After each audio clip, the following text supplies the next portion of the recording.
មានស្នេហ៍ក៏ប៉ុន្តែខ្លាចគេបោខ្លាចយំសោខ្លាចទឹកភ្នែកឈឺពេកពុនធ្លាប់ឃើញពួកម៉ាក់ខ្ញុំច្រើនហើយខ្លាំងឈឺចាប់ដល់គ្រុនខ្លាំងក៏ទុកមុខចេញមុនខូចចិត្តពេកមានអារម្មណ៍មិនទុកចិត្តលើអ្នកណាខ្លាចរអាមនុស្សសាវាមានច្រើនពេកខ្លាចគេស្មោះតែមួយឆៅរួចហើយសំបែកខ្លាចបាប់និចឡើងថ្ងៃស្អែកដេកត្រាំត្រែងចេញតែខ្លាចតើបខ្ញុំមិនហ៊ានលេងសើចចេញតែខ្លាចតើបខ្ញុំនៅម្នាក់ឯងចេញតែខ្លាចគេក្បត់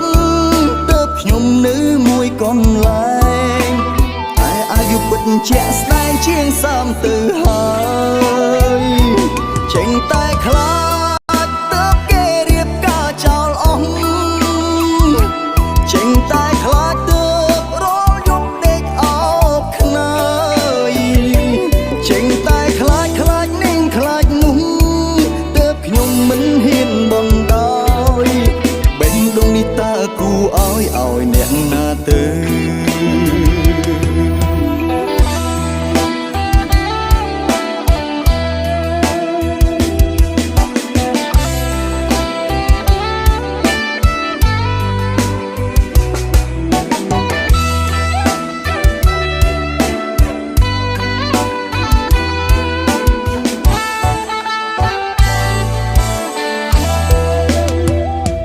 មានអារម្មណ៍មិនទុកចិត្តលើអ្នក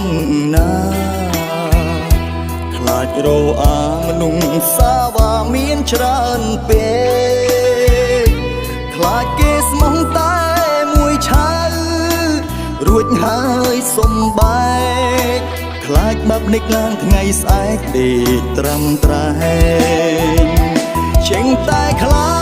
ចតើបខ្ញុំមិនហ៊ានលេងសើចចេញតែខ្លាចតើបខ្ញុំនៅម្នាក់ឯងចេញតែខ្លាចគេក្បត់តើបខ្ញុំនៅមួយកន្លែងតែអាយុពិតជាក់ស្ដែងជាង30ទៅហើយ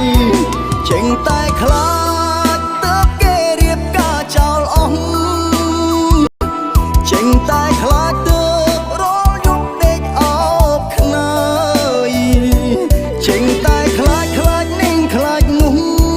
ទើបខ្ញុំមិនហ៊ានបណ្ដោយបេះដូងនេះតើគូឲ្យអ្នកណាទៅចេញតែខ្លាចទើបគេរៀបការចោលអស់ចេញតែខ្លាចទើបរលយប់ដេកអោបខ្នើយចេញតែខ្លាចនេះខ្លាចនោះទើបខ្ញុំមិនហ៊ានបណ្ដោយបេះដូងនេះតើគូឲ្យអ្នកណាទៅបេះដូងនេះតើគូឲ្យអ្នកណា